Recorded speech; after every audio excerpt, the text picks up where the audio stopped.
Welcome back mga katadtad. Another day, another pagtitinda na naman tayo. Kaya mga katadtad, ang gagawin natin ngayon ay babahagi ko sa inyo kung paano ako maganda ng aking panindang baboy, kung paano ako mag-display. Kaya mga katadtad, kung bago ka lang sa aking channel, huwag mo nang kalimutan mag-subscribe. Click mo na notification bell para updated ka pa sa ating mga videos na ating mga ginagawa, ating mga ina-upload dito sa Mitchup. Katulad nito, ay mga katadtad, kung bago ka lang sa aking channel at baguhang butcher, para sa iyo ang video na ito. What's up mga tandad, no?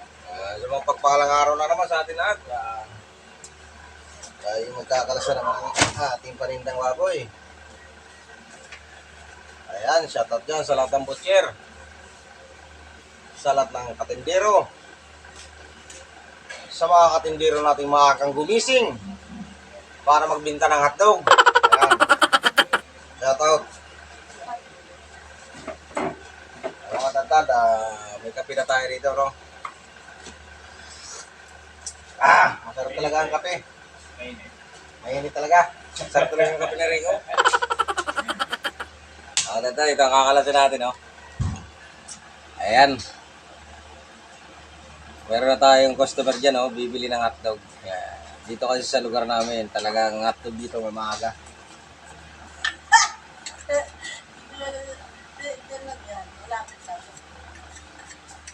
Doon yung show, no? Nakita ko.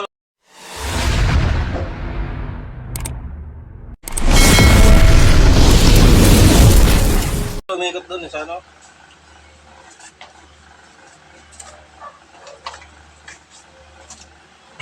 At ito na nga mga tantad, no?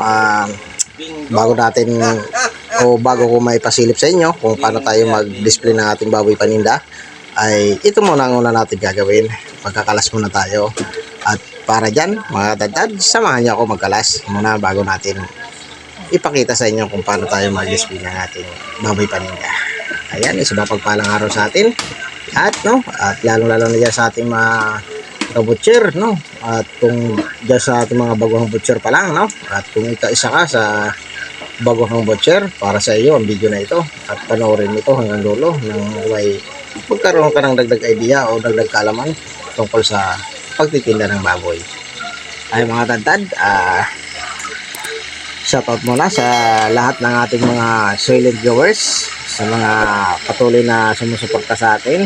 At bago pa lang tayo dito sa ating channel, at ramdam ko na agad ang inyong suporta dito sa ating mga munting video na ating ina-upload na katulad nito mga tantad.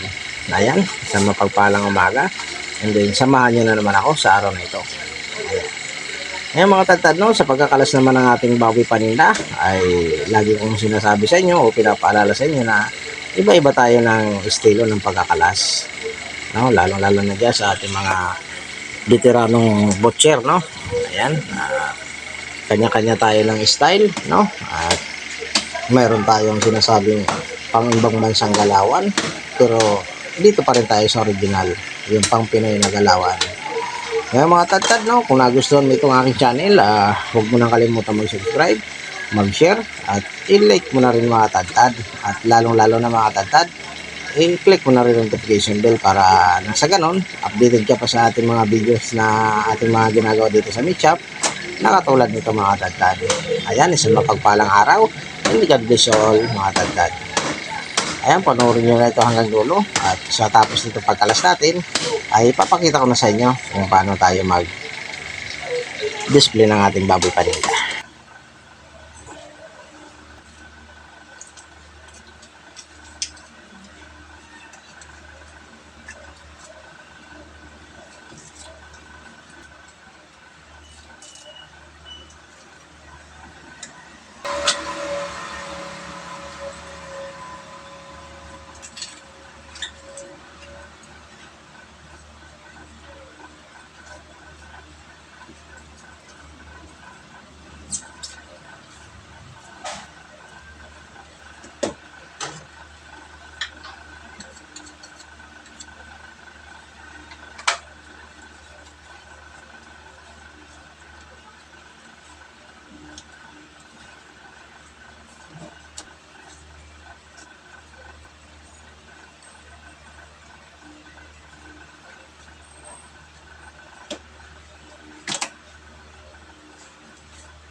Kulang siguro yung pagkain.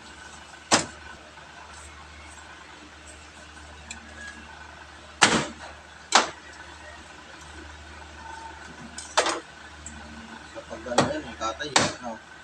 Pag taga, hindi pantay pagkain. Ha? Hindi pantay pagkataga. Akala ko. May kuryente ng ano doon. Parang nag-ano pala nagbiyak ng aso, no? May nahin ng pulse. Nakasabi talaga. Pag mahangin, wala no, durog no. Pag may ng pulse mo pag-isa.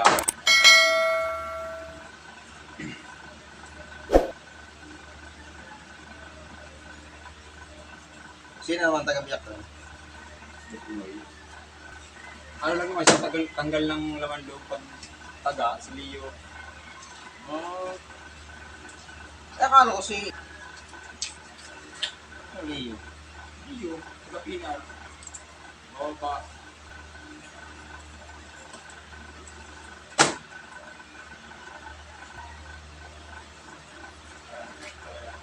Taga-takdaw kasi pa ako talaga doon eh. Pag mga baguan doon, sinasalang agad ano. Yung dalawa noon, alis agad eh. Sa kalisa naman talaga kailangan marami ito. Okay, tapos na tayo magkalas. Ating baboy paninda na naman sa araw nito. Araw ng Biyernes. May customer na tayo dyan, taga Mindanao. Yan o. Okay mga tatad, sa mapagpalang araw. And God bless you. At dito ka mga tatad, no? Habang naglilinis tayo ng ating misa na paglalatagan ng ating baboy paninda, ay mayroon na tayong customer dito ng lata. Mag-aaral tayo! Bago natin bigyan, no? Ay i-display muna natin tong ating ribs at siya'y nag-iisip pa kung ano pa ang kanyang bibiliin. Ay mga tatad, sa pag-display pala ng ribs, no? Ganito lang ang ginagawa ko. Hinihiwa ko lang siya ng dikit-dikit pa. Sa ganun ay makita ng ating mga customer kung anong part ito, no? At meron dito part ng balakang at meron din part ng spare ribs. Ay mga tatad, parang gusto nga ng ating kasuka dito, no? Ng ribs at hinawakan niya ito. Ayan, at mayroon na tayo ditong customer na naman na pangalawa, no? At nag-video ng mamadali at mag-swimming daw at kaya hiniwanan muna natin siya ng limpo. Ayan mga tatad, so nakikita nyo, sa pagdi-display pala ng ating baboy paninda ay hindi mo maiwasan na mayroon talagang bibili. Ayan, mayroon talagang maagang namimili. Kaya nga sa ganun ay ayaw nilang maunahan o maubusan ng gusto nilang part ng ating baboy paninda. Ayan. Ayan mga tatad, no, ang request niya ay pang-ihaw kaya in-slice na natin yan ng pandiin na pang-ihaw. Sa pag-slice naman ng limpo mga tatad, no, ay mayroon tayong sinasabing saktong nipis at saktong kapal pag hiwa, no. Ayan mga tatad, nakikita nyo. At itong hinihiwa natin ngayon ay saktong nipis sa pang-ihaw. Yan ang gusto ng ating customer. Ayan, isang mapagpalang araw sa ating lahat at napakagandang binamasmanas na naman natin ito mga tatad. Ayan mga tatad, bibigyan na natin yung customer, no, at ang napili niya ay part ng kasim. Ayan mga tatad, ay gagawin ko sana itong limpo-limpuhan, ngunit gusto ni bossing ng bandang gitna, kaya itong isang kasim na ito ay hindi muna natin ginawa ng limpo-limpuhan, gawa ng gusto niya nga yung pork loin, no. Kung napapansin niyo mga tatad, ang pork loin ng bandang kasim ay yung pinagkakabitan ng backpot, no, o bandang likod. Ayun yung pinagduduto ng pork chop, kaya yan ang hiniwa natin para sa ating kasuki na ito. Ayan, yung nakikita niyo mga tatad, yan yung pork loin, no, yung tawagin. Yan ang isa sa pinakamalambot na part, no. Ay sarap yan adobo or barbecue mga tatad. Sa lahat po ng luto ay pagdating naman sa kasim ay sa lahat ng luto ay pwede. Ay mga tatad, no, hindi na pala niya ipapahiwa yan at siya na daw lang ang maghihiwa at hihingi na lang siya ng dugo dyan. Ay mga tatad, no, tapos na natin bigyan ng ating customer. Ang sunod naman natin gagawin ay babalatan natin yung ulo. gawa na yung maskara nitong ating ulo mga tadtad ay order na ito, no? Ayan, kaya unahin muna natin yung ating mga pa-order bago tayo mag-display, no? Nang sa ganun mga tadtad, dumating man sila ay nakapaghanda na tayo ng kanilang mga order, no? Isa ito, diskarte rin mga katadtad kung nag-iisa ka lang, no? Lalo na ako mga katadtad ay sanay talaga ako mag-isa, kaya kumbaga sa ano gamay-gamay ko na yung kalakalan o estilo ng ating gagawin o ating gagawin paghahanda sa ating mga pa-order. Ay mga katadtad, no? Tapos na tayong magbalat ng ating maskara, kaya tinimbang na natin yan at tinabi na muna natin. Ngayon may bago na naman tayong customer, no? Ang hanap niya ay part ng kasim ng bandang Malaman, kaya kinuha na natin yung pinakakabilugan ng ating kasim. Ang slice naman niya dito ay o pahiwa niya dito ay igado, no? Ayan mga tadtad. Ganito lang din ako maghiwa ng igado mga tadtad. Smooth lang yan. Ayan. Ayan mga tadtad, no? Lalo dyan sa ating baguhan talagang butcher, no? Sa mga nag-uumpisa pa lang, yun talaga ang target kung matutunan nila ito na ating mga diskarte bilang isang tindero. Kasi kapagkat ako'y danas ko rin ang pagiging isang baguhan. Ako hindi naman ako kagalingan o hindi naman ako naipagpagalingan ng mga tadtad, no? Ang akin naman mga tadtad ay magkaroon tayo ng pagbabahagi ng ating mga kaalaman dito sa video o kaalaman bilang isang diskarte tindero mga tadtad. Yung magkakaiba man tayo ng estilo, lalong-lalo na sa mga market, no, o palengke, magkakaiba po tayo ng diskarte sa pagtitinda o sa pagpapaubos ng ating baboy paninda, no. Kaya ang akin namang diskarte ay binabahagi ko sa inyo o lalo na dyan sa ating mga bagong butcher, no. Ang ano naman, hindi ko namang pinipilit ang gustong matuto ng estilo ko. Akin lang naman magkaroon kayo ng dagdag idea, no, tungkol sa pagtitinda ng baboy. Ay mga tadtad, no, tapos na natin i-slicein at mayroon pa yung 1/4 natay, kaya hihiwain na rin natin yan nang sa ganon ay mabuo yung minong igado, no.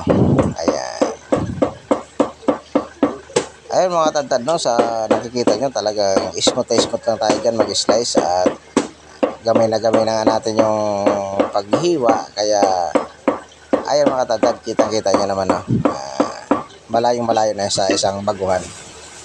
Kaya para dyan sa ating mga bagong butcher, no, sana nakatulong na naman sa inyo ang video na ito. Kaya panoorin nyo ito hanggang dulo, hanggang sa pagdi-display ng ating mga bagoy paninda at manok at isdaan mga tadtad. Ayan.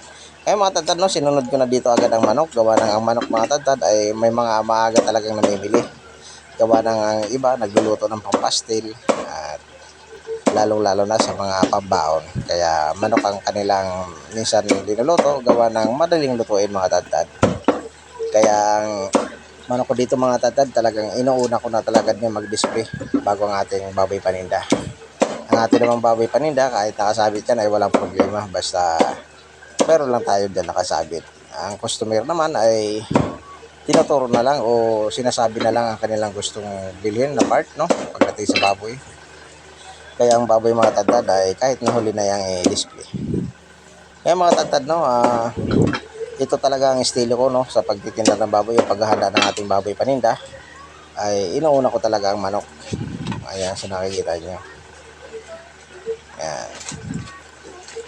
Ngayon mga tadtad, tapos na natin i-slice ang manok. Iayos lang natin yung mga hiniwa nating kasim, no. Ayan. Iayos lang natin yan para nang sa ganon ay pag may dumating na customer ay nakaayos na yung ating mga unang in-slice. Pero kailangan punasan muna natin yung ating isa mga tadtad, kaya sinisigurado natin malinis. Ngayon mga tadtad, no, at dumating na nga dito ang ating order na isda o dinala na ng ating katadtad, no. Ayan, yun ang ating pangalawang i-display mga tadtad. Ayan. Ang isda ko po dito ay 10.5 lang yan, ano, 10 tilapia at 5 kilong bagos lang. Araw-araw po yan at yan naman ay pinakapalamuti ko lang naman dito sa tindahan. Nang sa ganun ay maging magandang tingnan, no, at buo ang ating, kumpleto ang ating tinda. At sa kagaya nga na sinabi ko sa inyo mga tadtad ay napakalit lang ito nating pisto no dito sa ating meat shop. At ito na nga mga tadtad no, unang-una ko di-display ito ay pigi. Sa pag-display ko pala ng pigi mga tadtad ay tinatanggal ko may bandang dulo no o yung pinaka sirloin. Ayan. Sirloin ng pigi kung tawagin. At dito tatanggalan na natin ng bias. Ayan.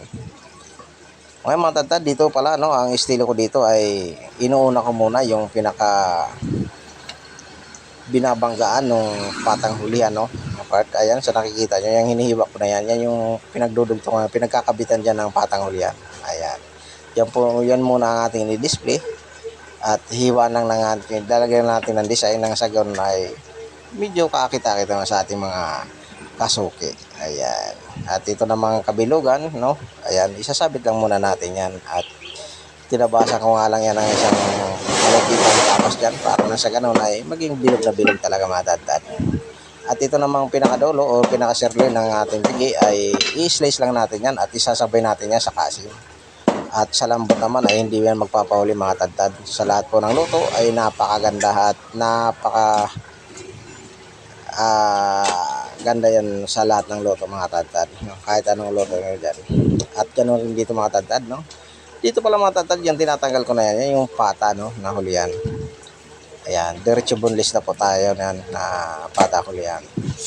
Kaya mga tadtad ay ang pata natin hulihan ay putol no sa nakikita nyo at yan na nga yung kadugtong ng part na malaman at boneless na nga yung mga tadtad at kasama na yan sa presyuhang laman natin mga tadtad. Ay mga tadtad, ganun uli ang gagawin natin dito sa pigino no, na pangalawa. Ganun uli, tanggal ang bias at hiwalay natin ang dulo at isasabay natin yun sa kasim na pinakadulo, pinaka-sirloin. Ay mga tadtad, no, sana may natutunan naman kayo o nagkaroon na naman kayo ng dagdag idea tungkol sa pag-display ng baboy. No? At salamat sa inyong walang sawang panonood dito sa aking YouTube channel, sa aking mga munting video na ina-upload na katulad nito mga tadtad. No? Naway nakatulong na naman sa inyo ang video na ito and then isa mga pagpalang araw sa ating lahat and then God bless you all.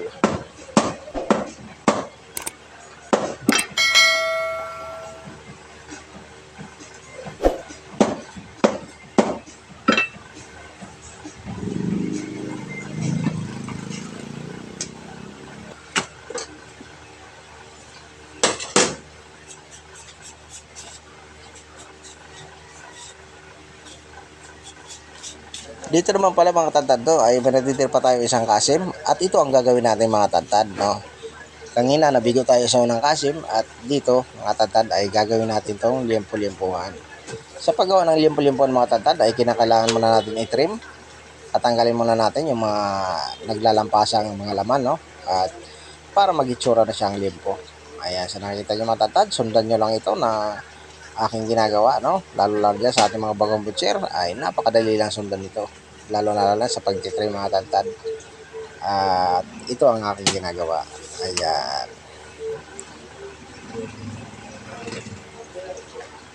Ayan, trim lang tayo ng trim mga tadtad. Sa makuha natin ang tamang sukat o tamang ganda ng ating limpo-limpuan.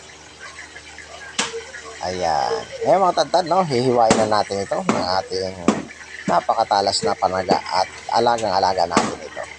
Sa pag-slice naman ng limpo-limpuan mga tadtad ay kailangan smooth lang at huwag masyadong ma-pressure no. At sa pag-slice naman ng limpo ay ng limpo-limpuhan ay ispat lang at wala namang itong buto katulad ng limpo. Ayan. Kaya mga tadtad, no, sana may nakakuha na naman kayo dagdag kalaman o dagdag idea tungkol sa paghahanda ng ating baboy panida.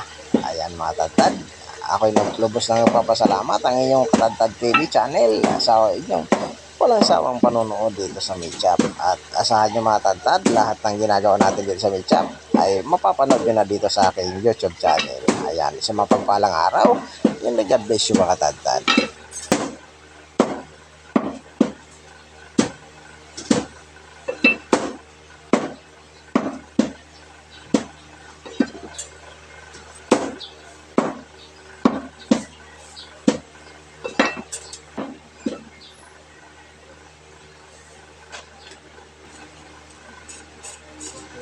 At isusunod na natin mga tadtad, no? Ito na ang isusunod natin ay pork chop naman. Ayan. Sa pag-slice naman ng pork chop mga tadtad ay kung sa babasihan ano, sa pagalingan ay ako hindi naman ako ipagpagalingan no? At ito lang ang aking style ng pag-slice ng pork chop, no? Dito naman sa pag-slice ng pork chop mga tadtad, no, ay nakadepende pa rin tayo sa ating customer, pero sa pagdating sa pan-display ay binibigyan natin ang tamang sukat o tamang kapal ng ating in-slice na pork chop. Nang sa ganun mga tadtad ay mas malamang ang mapipili ng customer kaysa doon sa hindi napili, no. Ayan. Ngayon mga tadtad, dalawa namang pork chop. Ang pork chop natin na una ay ito muna natin yung dinidisplay at mayroon pa tayo nakahanda dyan na o nakaabang dyan na isa para na sa ganun ay gusto ng customer na mas manipis ay magagawan natin na mas manipis mga tadtad at mayroon pa nga tayong reserva na isa. Ayan mga tadtad, sa mapagpalang araw, no? At tapos na tayo mag-display at ito, panoorin nyo na ang ating display sa araw na ito. Ayan. Ayan mga tadtad, sana ay nagustuhan nyo at naway nagkaroon kayo ng dagdag idea tungkol sa pag-display natin paninda. Ayan mga tadtad, nakikita nyo at napakaganda ng ating display dyan. Ayan. Mag-ikot kayo sa buong palengke mga tadtad, talagang dito nyo lang masisilayan sa inyong Katadtad TV. Ayan, ako po ay lubos nagpapasalamat sa inyong panonood and then sa mapagpalang araw sa ating lahat. Ayan, napakalit lang ng pisto natin mga tadtad at sino mag-aakalang madidisplay natin ng kanyang kaganda, no? Ayan mga tadtad, isang mapagpalang araw uli. Ayan, salamat sa inyong panonood at God bless you all mga tadtad. Ayan, naway walang sawang suportahang inyong ibigay sa ating channel. Ayan, ayan, sa mapagpalang araw, hindi sa malaking shout out uli, no? Sa inyong lahat.